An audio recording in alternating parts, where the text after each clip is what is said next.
Hello YouTubers and welcome to another beer review with me, Peter, the master of hoppage. Today checking out a vintage beer that I got sent from Pau, aka HopSkullBeerGuide on Instagram. Check him out. Thanks a ton, Pau.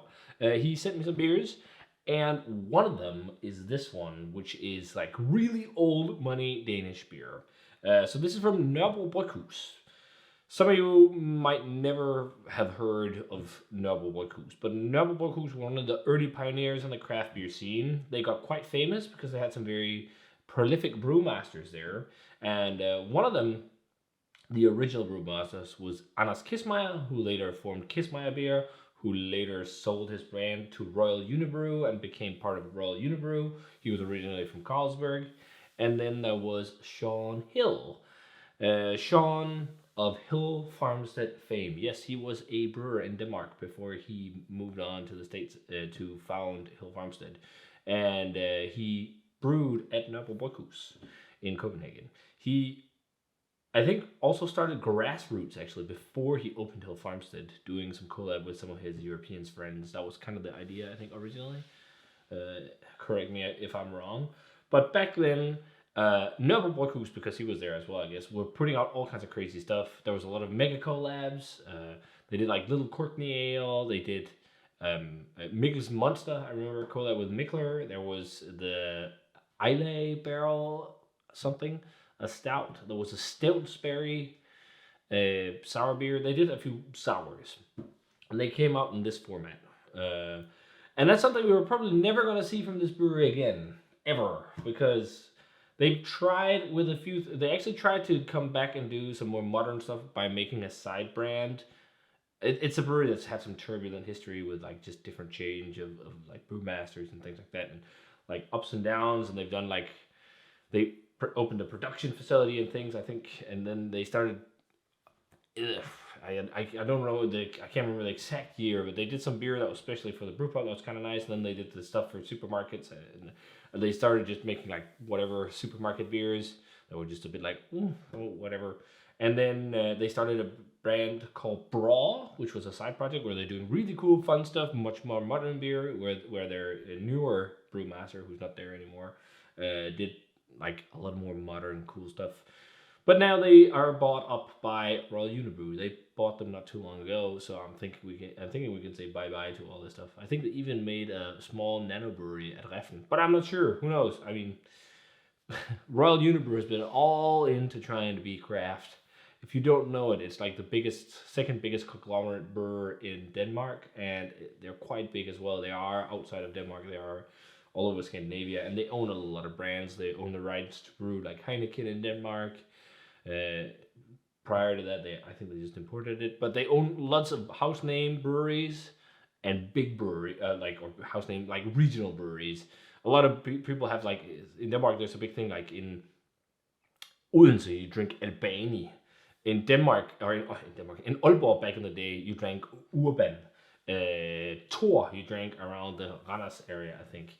And what did you drink? And Faxe also was a big thing. So there's been a lot of different like local brands that are really manifested to local area, but all of those are owned by Royal Unibrew, and that was really originally a collection of brewers in Denmark that tried to combat Carlsberg, but now it's just become kind of the same thing, and now they're trying to be hip and young with their many different brands. They've really been charging forward with their anarchist stuff, which I've been really outspoken against on the channel and really trashed a lot, just because I don't like it too much. But they bought this brewery, which is a damn shame. But that happens with craft beer. But we're not going to talk too much about that, because otherwise this video will be too long. We're going to try this vintage beer. So this is Groseille Rouge, and this is their limited release number 12. It was brewed back in 2009, the fall of 2009. So that makes this beer 14 years old, which is really old. But it says on the side that it was bottled in October 2014. And it's best before next year. So, 14? That's not that long ago. I mean, it's not 10 years yet. But so I'm wondering, like, brewed in 2009, how long has this sat in a tank or in a barrel before being bottled? That just sounds crazy. But the base beer for this was a Belgian-style blonde honey beer wrapped into French oak barrels that previously held Pinot Noir wine. And then they put in wild yeast bacteria and then a generous helping of red currants. Then they aged it in the barrel for 17 months and then took it out. Maybe the bottling date is a mistake. Because 2009 to 17, 2009 to 14 is definitely more than 17 months. But let's see how this is. Judging by the looks of the pour, this is way over the hill. That is a sign of a heavily oxidized beer. It really doesn't look appealing. Sometimes oxidation can be somewhat nice in some styles, and sometimes it can also be way too much. Sometimes like well-controlled oxidation in Gose, for example, is amazing. Like the 14 Golden Blend, which is like chef's kiss. But this looks like dirty sewer water, really, and there's like no head.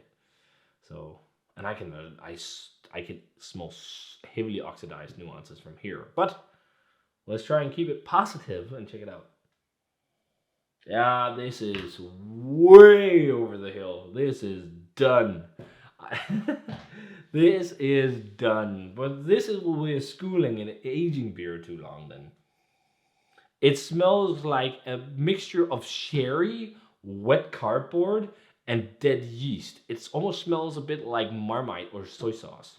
Sometimes when yeast is dead and sticks around in the beer too long, you get like a soy saucy or Marmite-like aroma.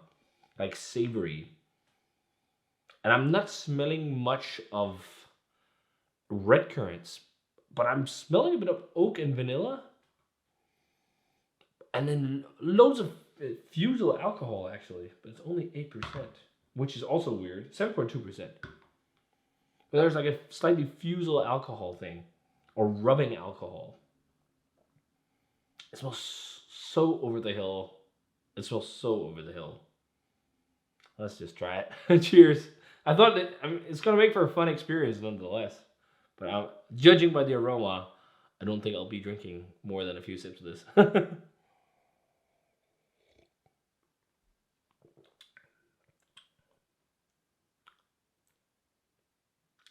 Ooh. Oh. This specific bottle. Oh, wow. That's turned into balsamic vinegar on the end. Ooh.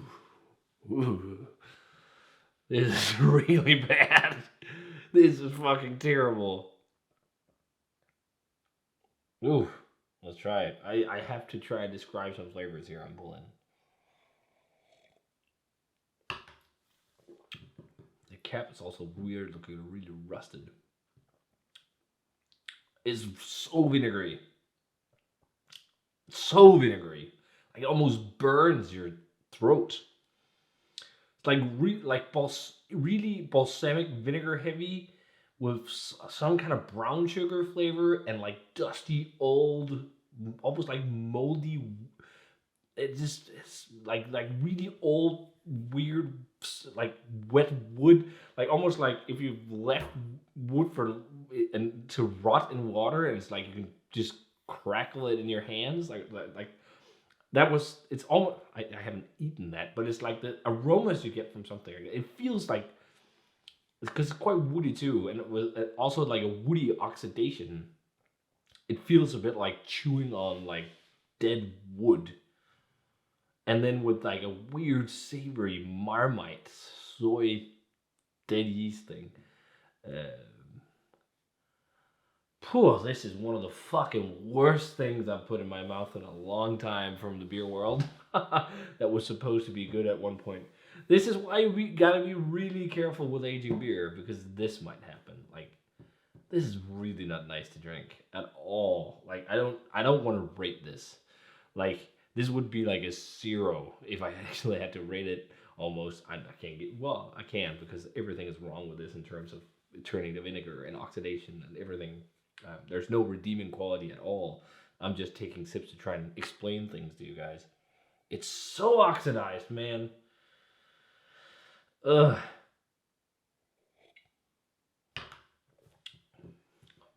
Oxidized vinegar. You can't taste that this was red currants at one point. There's a redeeming, weird, marmalade-y sweetness or something. Lightly. Fuck, this is terrible. This really went downhill, like, yeah. I guess it might be storage conditions that's done this. But I actually checked, you know, oh, there's some interesting stuff growing on the cap. It's also rusted. So oxidized metal. Actually there's not too much of any metallic flavor. But I saw a couple of reviews from when this was released originally, and people were saying it was really acidic and sour back then, and that's definitely not changed. Yeah, it's just over the hill. If you have a bottle that's aged better, it might be better. It's fucking terrible now. So I'm not going to give it a grade because it's not how this was supposed to be, but it was a fun little experience and a study in why you shouldn't always age beer forever. Because these types of beer, they're usually beers that can age really long with no problem. But this is just like, I had like 3 sips on it. The rest is going down the drain. But thanks for a fun experience, pal. Yeah. Groseille Rouge. Tot Rigkern ale. Don't drink it. Use it for cook. Could you even use this for cooking? I don't know. I'm sure it's safe to consume because it's wild bugs and 7.2% and whatnot. But still, like, no thanks. So yeah, that's my 2 cents. I could really also just see it when I poured it out. I was like, oh yeah, this was not what the pictures I've seen of this otherwise looked like. It was more pinkish. But yeah, if you guys had a chance to try Groseille Rouge, especially if you tried it fresh, I'd love to hear what you thought of it. I think a lot of people still have bottles sitting around of these limited releases from Nørrebro, and as far as I've seen from a lot of people who tried them, they are in general not holding up very well anymore. They are ready to be either thrown out or drunk by someone who is a massive fan or something. I don't think there's been a lot of bottles that's hold up really well as far as I've seen. But yeah, if you guys had this or other vintage bottles from Nørrebro that held up well, let me know. As always, remember to comment, subscribe, check out the Facebook fan page and Twitter and Instagram. Give this video a thumbs up if you enjoyed it. Ring the bell for future notifications about videos. And I'm not going to say cheers in this, but I am going to see you guys in another beer review. Cheers.